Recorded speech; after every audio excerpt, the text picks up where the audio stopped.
Citarella is Director of Brand and Integrity at Nextbite. It's a digital-first virtual restaurant company creating delivery-only restaurant brands that amaze customers with high-quality, data-driven, and chef-inspired menus. Now, you might not understand from that, but keep listening because this is really interesting stuff. Mickey is an account, brand, presentation specialist, all in one, that has a knack for creativity with over 10 years of agency experience.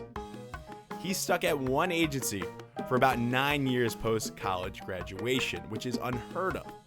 And as he rose through the account hierarchy, he claims he saw too many excellent creative ideas die because they were pitched incorrectly. So we cover it all in this episode in a disorderly fashion that all makes sense.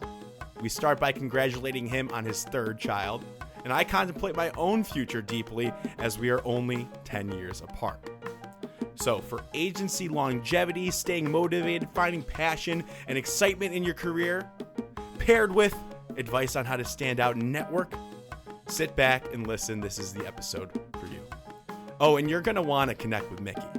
And the best way to do so is to head to our Instagram at entering ad. There you can connect with Mickey. All the links to his recommendations are in the bio there. So head over there when you have time. And now for the episode. This is the Breaking and Entering Advertising Podcast. And as usual, I'm your accomplice, Gino Schellenberg. Kick it, Mikey.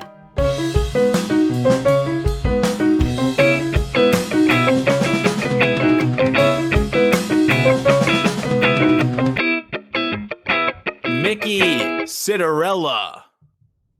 Did I say that right? You did. You crushed it. Let's go. This is gonna Let's do it. Yep. This is gonna be an A+ episode. We were just chit-chatting before. Dude, this is gonna be fun. Tell us about who you are in this world. What just happened in your life? What milestone? So, first and foremost, I am a father, a young father of three. At 33, I have three children. Just had another little girl this past Friday. Her name is Camille. And then two other little ones, a 2-year-old and a 5-year-old. So things are busy right now, but still loving life. And he's making time to podcast. Look at that. Absolutely. He's either, you could be the father of the year or maybe the worst father taking time to talk to me. So that's good. I went to my parents' house. They're playing with the kids. My wife's with the baby. All bases covered. Father of the year. I think I'll still be up for it. You'll secure it. Yeah. Good. This is going to be dope. You're 33. I'm 23. In 10 years from now, I'm going to have 3 kids as well. We were talking about that too. That's kind of scary or cool or awesome. You tell me. I'd say it's all things combined. That's really what parenting is. Each and every day is a new adventure. It's scary a lot. It's awesome a lot. And it's the most frustrating, infuriating thing you can ever go through as well. It's all the emotions in one is parenting. How does it compare having your first kid to having your first job, like getting your first foot in the door, breaking into the industry? Is it as cool?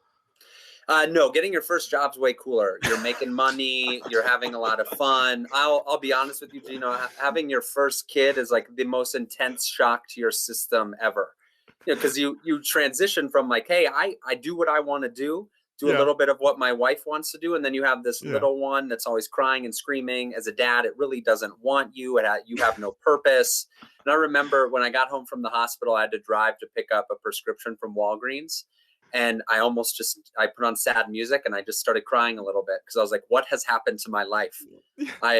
Yesterday I was a fun 28-year-old going to EDM concerts. Now I'm a father going to Walgreens to pick up prescriptions for my wife. Yes, diapers, all these things. Well, it's not a bad time to have children in like the closed down world. You're not doing much. Like you can't be going to EDM concerts just yet. No. And you can take a week off of being a dad and go to Tomorrowland, wherever that is in Europe. I've tried to bring the EDM into my life. So on weekends on Saturday, I turn my car. It's a Jetta, very nice suburban car, into Club Jetta, and my kids and I play EDM music real loud. We dance, we party, we have a good time, Gino. So I've brought the club and the EDM life to my family.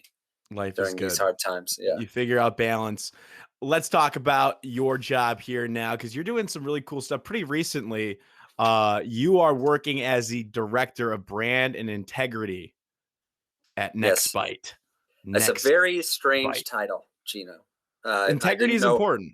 integrity is important, and directing it certainly is an important Yeah. thing. But I'd say, main thing, just to tell you what Nextbite does, Mm-hmm. is in this world of food delivery. So many different things have come up. You'll hear ghost kitchens and cloud kitchens and virtual kitchens. And essentially, what we do is we develop delivery only restaurant brands that are then licensed to existing restaurants and kitchens to help them realize and recognize more revenue. So, really, we came into this saying there's a lot of new competition to the industry. We want to be an ally to the existing industry and help them adapt to whatever this future may be. Of course, during COVID, this is super hot as we're not going out as much. But our goal is to be a great partner and kind of help these restaurants succeed even when things open up as well. This so is it's been long super term. fun. Absolutely. This is probably long-term stuff. We talk about what's going to stick post-pandemic. I think I've read, and I think personally, the delivery is going to be here for a while. People like sitting around at home, and they didn't really realize that how efficient it is. We have a lot of guests on this show that are professors. We've got recent graduates they just got their job, but people like talking with them because they can, relate to them, and they can see themselves in them 2 to 3 years from now. We've got some old CEO dudes. We got some young women. We've got a wide range of guests. Why should this is a breaking and entering advertising podcast. Is this an advertising job? I got a little advertising taste when you said brand. Maybe not so much the integrity part of it, that might not match up all the time. But tell us why an advertising student should listen to your story and how this all comes together. The story is because at the heart of everything that we're doing is the brand. And what I'm doing right now is developing brands. And when you do that, you need to make sure the brand has the right essence. So what's its purpose? What's its promise? Why does it exist for consumers? It needs to have the right expression. So I'm leading the design of the brands, the personality and tone of the brands, the photography of the brands, and how it goes to marketplace. Then it needs the right execution. So I'm working directly with our marketing department and agency partners in making sure that when it transitions from development into activation and communications, the spirit and essence of the brand is brought forward in the right way through campaigns. Then ultimately, there's the experience of the brand as well. So how do consumers interact with it, and how do we make sure that it's positive? So my job now is sort of bringing together those 4 components, those 4 E's, to make sure that the brands that we create resonate with consumers and eventually become beloved brands in the marketplace. So super relevant. Super relevant. Now, correct me. So you said that you're dealing with existing brands, right? So you're not dealing with, I saw Pauly D had a new sub that Ghost Kitchen, all over, that you can order this random sub. You're not doing that. You're not building new ghost kitchens around the world. Or the US. You're taking existing brands and helping them translate to the delivery world. We're creating brands that existing restaurants can use. So Pauly D would be a good example. We didn't do it, but we have a brand called Hotbox by Wiz Khalifa, where it's a brand that we co-created with Wiz Khalifa that we can then license to existing restaurants to utilize and sell. So making the brands from scratch. Whoa, that's different from what? Yep. Okay. I maybe give me didn't more explain examples it of super this. well. Give me So more examples. more example is we have 3 different wing brands because we know wings Cosmic? are very Cosmic Wings is not one of ours. We have Fire Belly Wings, we have Wild Wild Wings, and we have the Wing Dynasty. So we have 3 different wing brands. Fire Belly is sort of for the wing connoisseur. It's hotter wings, different flavors. Wild Wild Wings has tons of different flavors. You can kind of go crazy. Wing Dynasty sort of leverages different tastes from around the world. So there's different offerings within the app. So we've created all of those. We have a variety of burger brands, grilled cheese brands, mac and cheese brands. So we're creating these brands from the ground up. And, that's the primary function of my role now. You create the brands, then what happens with them? So we create the brands, we develop all the marketing materials for them, sort of the campaigns, the design, the food photography, and then our sales team goes to existing restaurants and tries to sell them to them, if that makes sense. Yeah. Okay. Okay. So then who would be like some of those clients? Like your sales team, you've created the brands, you have Hmm. the marketing, you have the campaigns for them. And then the sales team goes, hey, X client, would you want to buy this? Like who would they target? Like who's their sales prospects?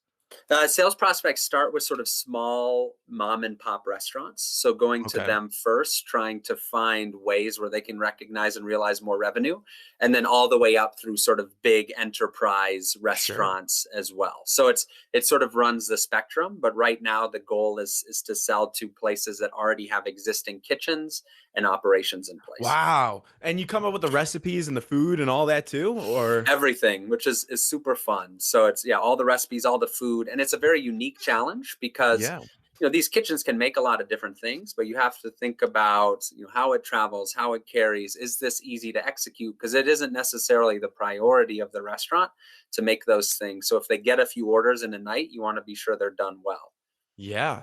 Yeah. This is all live, people. We're learning this together. This is We great are. stuff. I've been learning it for 2 months. Still. 2 months. Like, That's early. I started my mhm. job 2 months ago. I'm still learning. See, our lives are crossing so much. Three Yep. kids is definitely in your future by 33. 3 kids. Oh my Yeah. gosh. This is amazing. So you are also, we're gonna plug Denver Ad School, because that's how we got connected. I like to share the network, the story behind how I get some of the guests on. Jesse and Heather, Hmm. from Denver Ad School. You do a class there. You've had an extensive career, and usually we start off with like you went to Boulder, where my brother went for a little bit. You graduated with a Bachelor of Science in what? In marketing and then Spanish for business as well. A unique Wow. combo. Okay. And you've had multiple roles. No, you haven't had multiple roles.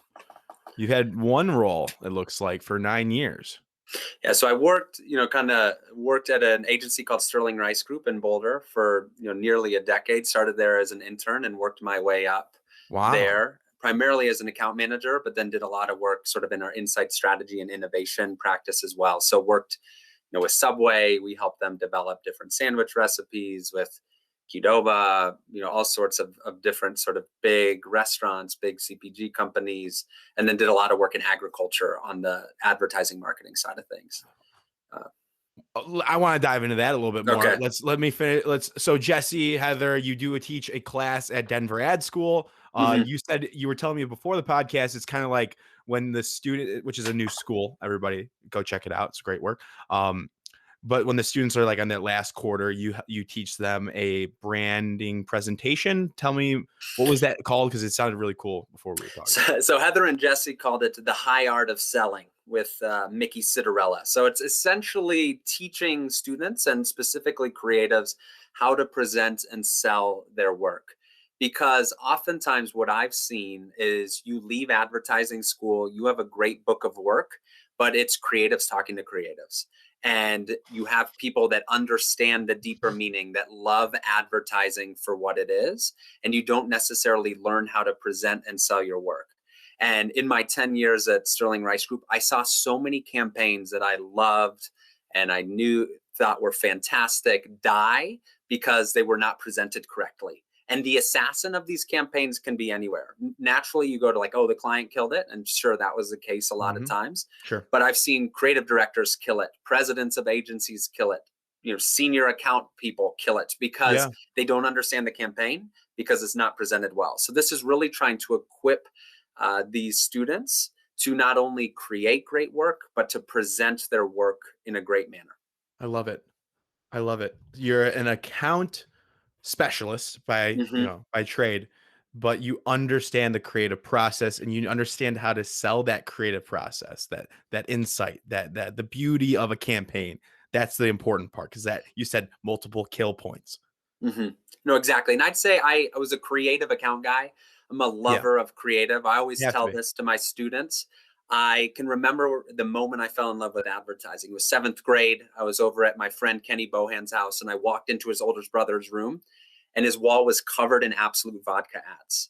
And I Nice. remember looking at them, and I was like, "These are amazing. I love them." And next What thing was I on it? know, so the old school Girls? Absolute campaign. No, it was the bottle and then presented in creative manner and then with quick headlines at the bottom, so like absolute, and it's, absolute Christmas, and it's an absolute bottle that looks like a Christmas tree, or Oh, yeah, yeah, yeah. absolute appeal, and it's a lemon peel that looks like an absolute Uh, bottle. Yep, Or, and they just kept making these over. It was a campaign that started in the 80s and really lived through the 2000s, yep. and did just an amazing job of creating sort of this scalable, beautiful, creative advertising. Yeah, I'm looking uh, at it now. It's super scalable. If it's been around, for multiple decades, mhm. that's a true test. So you So I you've fallen in love with advertising early. You said seventh grade. You recognize that, and you wanted to pursue that right away. Is that like what happened, or did you stumble upon it later in life? and kind of always knew that I wanted to do it. And, kind of to end the absolute story, what I ended up doing for the next 2 years is I would go to a local recycling center and I'd jump into the magazine bin and I'd rip out Absolute Vodka ads. And I collected well over 2,000 ads in that time period. Wow. So I just, I had all these books full of them, and it was awesome. So I always kind of knew I wanted to do that. Loved marketing, started taking marketing classes in high school, really fell in love with it. And then when I got into college, like, I knew that that was going to be my major. What I wanted to do with it, I was not sure, but quickly realized I was not a creative, but creative enough, and so, kind of fell into the account role. At Boulder, when you were there, was there an advertising major, or did you have to do marketing? There was And an advertising major, which I was more drawn to marketing because it was in the business school, and I felt like that offered, more avenues to pursue post graduation yeah, it's potentially. niche. It could be niche in advertising if Mhm. you just study advertising. Yeah. Uh, and I'd say for account folks, you find people from a lot of different backgrounds. But the agency I ended up going to, Sterling Rice Group, most of the people came from a marketing background, Okay. just because the financial side of things, the business side of things, I think was super beneficial for that. Gotcha. Gotcha. So you Sterling Rice Group, that's in Boulder? It's in Boulder. It's been around since the 80s. They're a very unique agency. They have about Full 140 service? people, full service.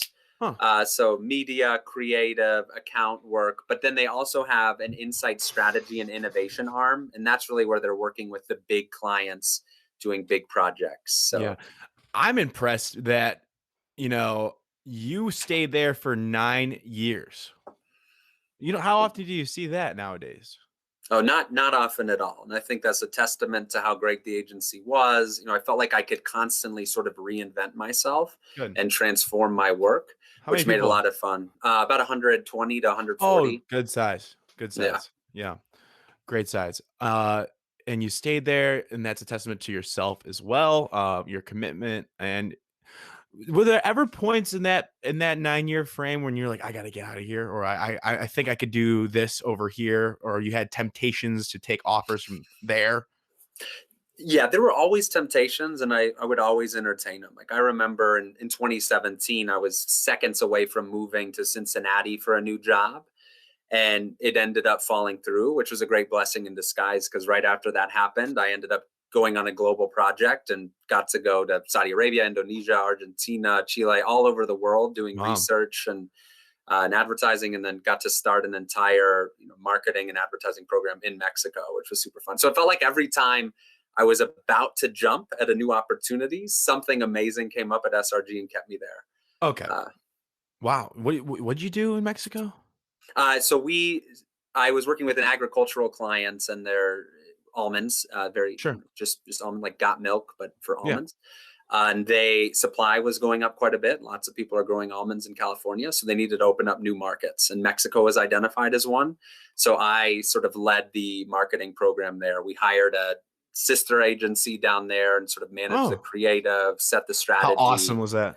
Oh, it was amazing. Like, production in Mexico, Gino, is one of the most incredible things. Remember, we showed up to our first shoot, and we were in 9 locations. It cost like $200,000, and we show up and there's like 270 extras. They had blocked a whole city block, and just doing all these things. So Nice. it was amazing, and just seeing creative from other countries and how they Yeah. think, and also just what a universal language creativity was a Mhm. beautiful thing. It was awesome. Wow. You got some great experience. Hmm. Fantastic. And this agency, so you stay there for 9 years. Every time you thought about leaving, there was a temptation of some sort. Something better happened. You had Mhm. made you stay. So what happened? Like you were there. What made I you leave this 2 months it, ago? it's a great question. So I left sort of at the start of quarantine last year. I had always wanted to potentially try the client side of the business, which I know is Okay. sort of blasphemous in the agency world. And an Ah. opportunity came up with the Hershey company with a protein bar brand called One Brands, and I became the brand manager there. And for me, it was a tough decision. Like I didn't sleep those 3 weeks that I was thinking about it when I finally put in my notice.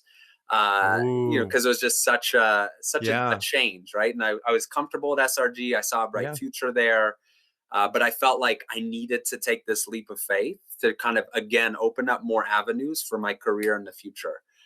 So did that, kind of learned the ins and outs of brand management, and left frankly sooner than I thought I would, Sure. because this opportunity that I'm in right now just seemed too good to pass up. Question Yes. for you was you were 9 years in at SRG. Was there a point where having multiple children, did you look at yourself and say, is this career sustainable from a time perspective and being there for your children? Was that ever a part of it, or was the work-life balance okay when you were at the agency? It's interesting because I even listening to your podcast, I think there's a very toxic grind culture within agencies Super. where people think the amount of time that you're working is more important than anything else. And I fell into that trap. Every year at the end of the year, I'd pull hours analysis for the entire company, and then I'd pull all these things that I didn't need to do to frankly prove to everyone that I worked almost more than everyone else. I was more billable than anyone else, and I was super caught up in it. I traveled all the time. There was a year where when my son was 1 to 2, I feel like I didn't even see him ever, because I was going. It took like 120 flights that year, and Wow. so you got caught up in that a little bit. But I wouldn't say that that was the driver, because as I got older, you find ways to find that balance where, yes, I know I'm always going to work hard. I'm going to put in a lot of hours, but you also learn how to work smarter. So it's like, hey, when am I at my best? When am I alpha me? It's like, okay, from 5 a.m. to 9 a.m. So if I really need to think, I'll tell my wife, hey, I'm going into the office early, or down in the kitchen during quarantine, and I'm going to Mhm. bang out a ton of work in 4 hours, so I can be more present when I'm home. So I feel like I've discovered that. I'm still working on it, but my main thing is not glorifying that grind or that busyness. I'd Good. say that's the biggest piece of advice I could give to a lot of students going in, is work hard, do great work, get involved, but don't let how much your work and the hours you're putting in be your currency. Let productivity and impact be your currency. Love that. I love that. And you have to work hard. And I got off the phone with my buddy who's a CPA at KPMG. Big time guy. Mhm. Andrew, I gotta give him a shout out. I'm gonna tell him to listen to this. And he was like, I'm working till like 11 at night, midnight, hard hours. Like my manager's on me. I'm like, dude, you can't really complain. Like, you're getting paid a lot of money. You're Yeah, probably getting paid triple what I'm getting paid, like without a doubt. And obviously, you don't want to be overworked. But what my point is, sometimes we're not getting compensated as these entry level positions, and there's no need to stress super hard and work 70 hours a week. Put the foot on the brake a little bit so you don't burn out in the first year. exactly. And understanding where is your investment of time going and what impact is it creating? Because I think Yeah, oftentimes in an entry level position, you assign equal importance to all of your tasks, and you work really hard and you sweat the details and all these little things that frankly don't matter. love that. So when you start to understand, oh, okay, this is really high visibility, this is really big impact, this is a career defining project, put in that time, put in that energy, put in that effort, and make it amazing. But when it's not, know when to take your foot off the gas a little bit. That's huge. That's huge because sometimes it's like these little internal ad hoc like research, like tell me a little bit about the chefs in Chicagoland area. Mhm. Yeah, like you got to work hard on it, but my first couple weeks I would spend like 4 or 5 hours on one little just offhand ask Mhm. when there was other things to take care of. So That's right. Yeah. Yeah. It takes time to understand what is high visibility, what is like super meaningful, and that's going to go to the client directly. And you'll get that. It's just, it takes a couple weeks, couple months. It does. Yeah. Yeah. It's a balance and you get better and better at it, Mhm. but start training yourself early Yeah. to think that way. And I love that so your brand is what now I like that we were talking your account specialist, but you presentations, branding, and also creative. Like, how would you define your brand? I think my brand first and foremost is, I bring a lot of energy, enthusiasm, and excitement to everything that I do. I'm naturally curious. I'm very empathetic, and I'd say from a personality standpoint, very dynamic. I sound so arrogant saying all this, Gene. Dynamite. Yes. But bringing all that together is sort of who I am. I love to have fun at work. That's like my number one thing, is to make sure that I'm enjoying it. How do Work you do is that online? How do you do that digitally? a lot of it is through personal connection. So one is connecting on the human level with people. So like in my last role, I had a one-on-one with every single person on my marketing team, just so we could talk, so we could chat, so we could get to know each other as humans. Because when you're close as human beings, you'll work harder for each other. Right. Two is just finding the fun in things. Like there's, especially in this creative advertising world, it can seem really stressful and difficult, but when you break it down, it's a lot of fun. And so it's just making sure to take a step back and appreciate and bring that energy and enthusiasm for what you're doing. So it wasn't the greatest answer to what my brand No. is. Maybe I need to work on branding myself a bit more. No, you crushed it. You crushed it. You crushed it. What about advice? Because we hit a lot of parts of your career, right? We talked about Mhm. Sterling Rice Group. We talked about how you had a little stint at One Brands, which was Hershey. Hershey. Yep. Yep. And then now we are at Nextbite, and we Mhm. talked about Denver Ad. Tell us now what tips, what advice you have for the student out there in the world that's maybe looking for an internship or a job. There are 2020 graduates like in my class that are still looking for jobs. It's freaking hard to get a job right now. What do you say to those folk, presenting themselves, maybe in an interview? What do you got? So I'd say first and foremost on the job hunt, it's an equal mix of persistence and patience. So oftentimes you graduate, frankly, you kind of think you're hot shit, and then you realize that, oh, it's kind of difficult to get a job, especially in this climate.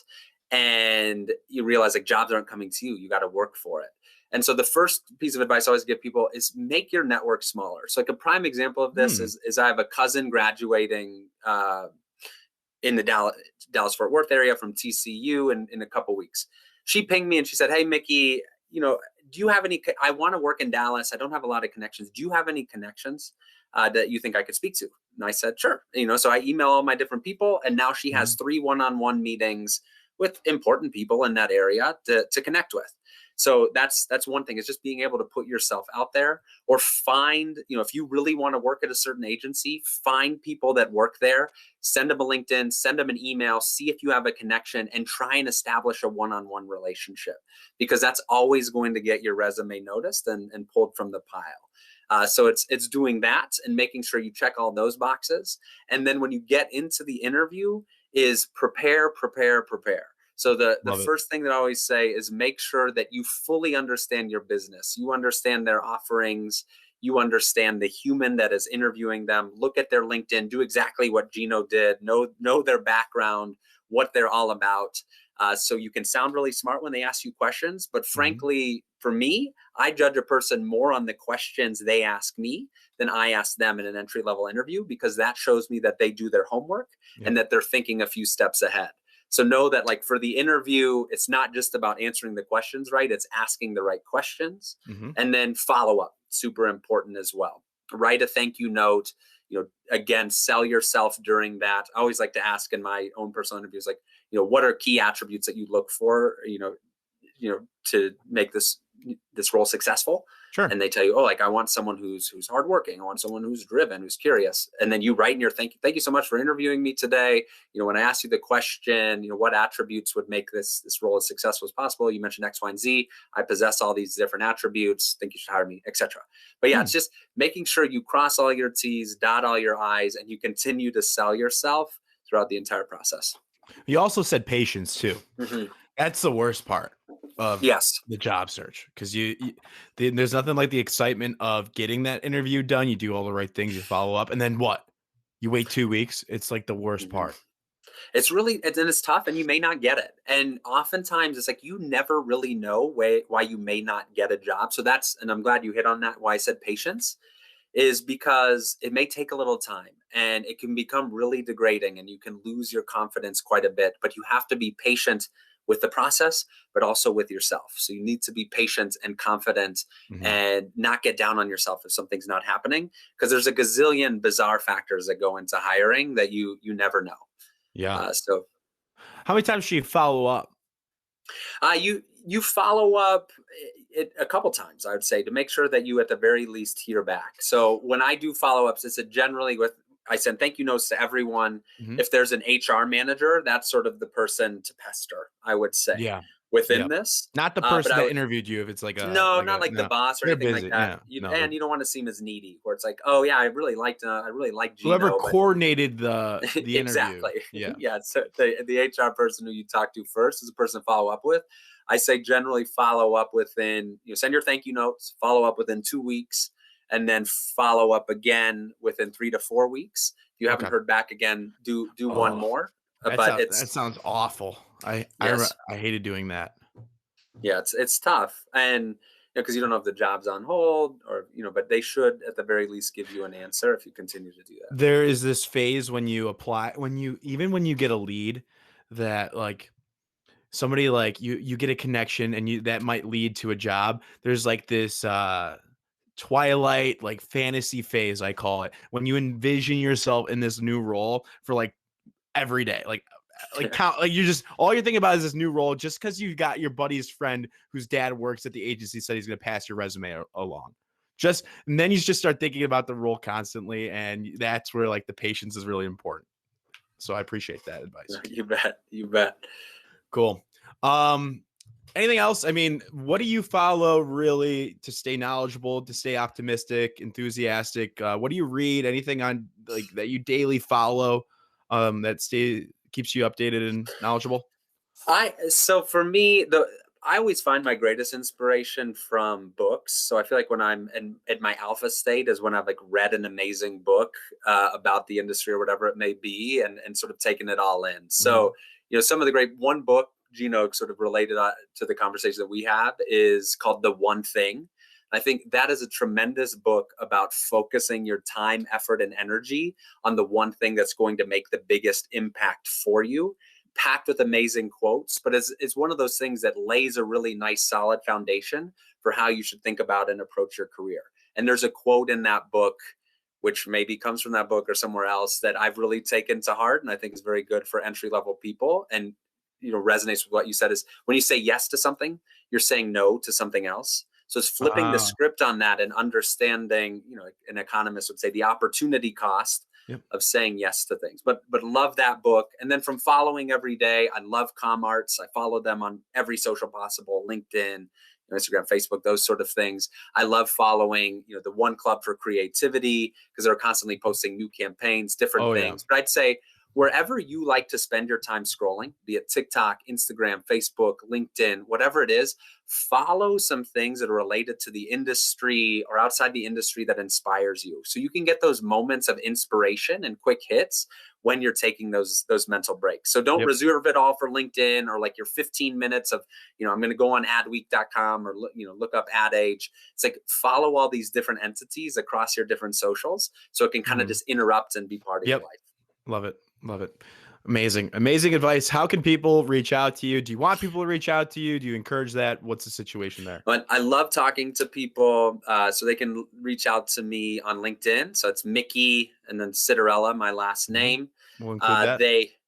If you really want to know, you can follow my TikTok at Baby Girl Corinne. We have 280,000 followers. Holy wow. It's trash content, but I always have to plug it. 280,000 followers? 280,000 followers. Yeah, she's a macro influencer. It's sort of plateaued. This past summer it was real hot for a little while. Wow. And then you can email me. It's Citarell. So it's my last name without the A at gmail.com. But always love to talk to people, connect people, offer advice. And those sorts of things. Awesome. Amazing. Well, thank you for coming on. This has been great. Thank you all for listening to this entire episode of the Breaking and Entering Advertising Podcast. I hope you enjoyed this week's guest. Make sure you go and connect with them on LinkedIn. Tell them that Breaking and Entering sent you.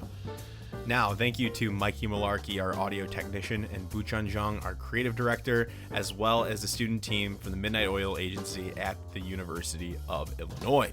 Can't do it without you all. Thank you very much. We will see you all next week with another amazing guest.